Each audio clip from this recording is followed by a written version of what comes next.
Hey everyone, welcome back to another episode. Ako ulit, si Josh, and thank you so much for spending a part of your day with me. I hope you're doing well, wherever you are, whether you're on your way to school, commuting home, studying, working, or maybe just looking for something to listen to while taking a break. For today's episode, gusto kong pag-usapan ng isang topic na feeling ko marami sa atin ang nakakaranas, pero bihira natin sabihin ng malakas. And that's the loneliest part of growing up. You know what's funny? Nung bata tayo, sobra excited nating tumanda. Di ba? Lagi natin sinasabi noon, sana college na ako, o kaya sana may trabaho na ako para may sarili na akong pera. Kala natin kapag adult na tayo, magiging exciting ang lahat. Mas maraming freedom, mas maraming opportunities, at parang magiging masaya ang buhay. But no one really told us that growing up also comes with a different kinds of loneliness. Hindi ito yung loneliness na wala kang kasama ha. It's the kind of loneliness where you have people around you but somehow, you still feel alone. Minsan, nasa classroom ka, nasa office, nasa bahay, nasa coffee shop, nasa church. Napapalibutan ka ng maraming tao, pero may part sa puso mo na parang may kulang. And honestly, I think almost everyone experiences that at the same point. One of the hardest part of growing up is realizing that life changes people. No elementary at high school, halos araw-araw mong nakikita ang mga kaibigan mo.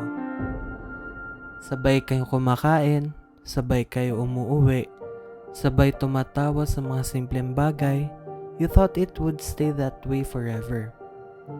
Pero habang tumatanda tayo, unti-unti nagbabago ang lahat. Everyone starts chasing different dreams.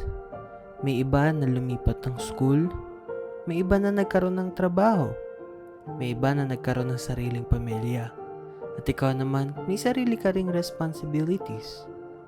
Hindi naman kayo nag-away, hindi rin naman nawala ang friendship. Busy lang talaga ang buhay. At minsan, yun ang masakit tanggapin. Kasi gusto mo pa rin bumalik sa dati.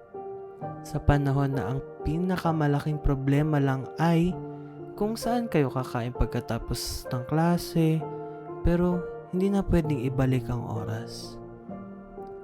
Another thing I realized is that as we grow older, our circle becomes smaller. At first, nakakalungkot siya. Parang iniisip mo, ang dami kong kaibigan noon, bakit parang kukunti na lang ngayon? Pero eventually, I realized that growing up isn't about having more people in your life. It's about knowing who truly stays. Quality becomes more important than quantity. Mas ma-appreciate mo yung mga tao hindi kailangan araw-araw kayong mag-usap para malaman mong nandyan sila. The people who remember your birthday, the people who ask, "Kamusta ka?" without needing a reason.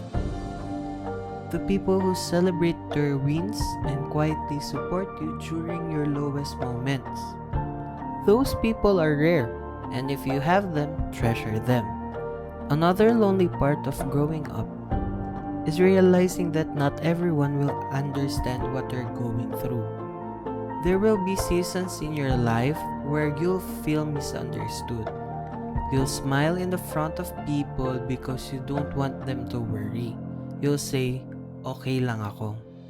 Even though deep inside, pagod na pagod ka na. Not because you want to hide your feelings, but because you don't even know how to explain them. Maybe you're tired, maybe you're overwhelmed, maybe you're scared about the future, and sometimes, even you can't put those feelings into words. I think that's one of the reasons why adulthood feels lonely. People see your smile, but they don't always see your silent battles. As we grow older, responsibilities also become heavier.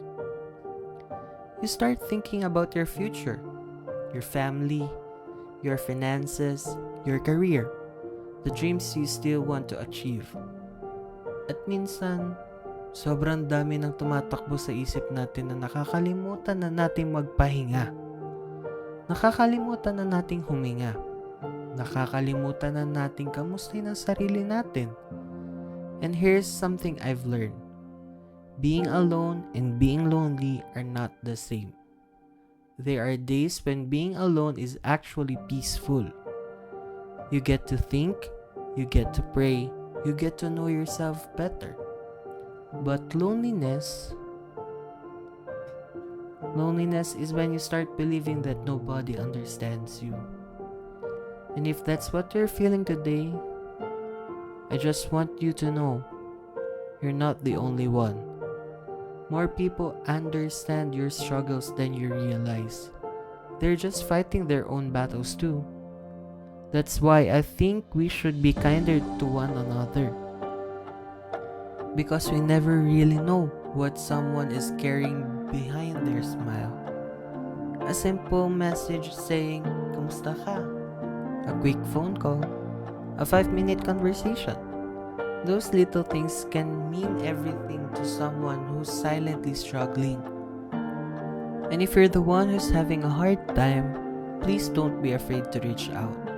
I know it's difficult. I know sometimes you feel like you're being a burden. But asking for help doesn't make you weak. It makes you human. One thing I also realized is that growing up teaches us to become our own source of strength. Not because we have to face everything alone, but because life reminds us that we are stronger than we think. Every challenge you've survived, every heartbreak, every disappointment, every failure, they all become part of the person you are today. And maybe that's what growing up is really about. It's not about having everything figured out. It's not about never feeling lonely. It's about learning how to keep moving forward, even on the days when life feels quiet. Before I end this episode, I want to leave you with this thought. If you're feeling lonely today, don't think of it as proof that you're alone. Sometimes, loneliness is simply a reminder that you're growing. You're entering a new chapter. You're becoming a different person. And while change can feel uncomfortable, it also opens the door to new friendship, new opportunities, and new memories. So don't lose hope. Keep reaching out. Keep showing kindness. Keep believing that better days are coming. Because one day, you'll look back at this season of your life and realize you made it through. Thank you so much for listening. If this episode somehow spoke to your heart, I hope you share it with someone who might need to hear this too. And before I go, I just want to remind you of one thing. No matter how lonely life may feel sometimes, never forget that your story matters. Your life matters. And there is always someone who will be grateful that you chose to keep going. This is Josh, and thank you for listening to another episode. Take care of yourself, be kind to others, and don't forget to check on the people you love. I'll see you in the next episode. Bye everyone!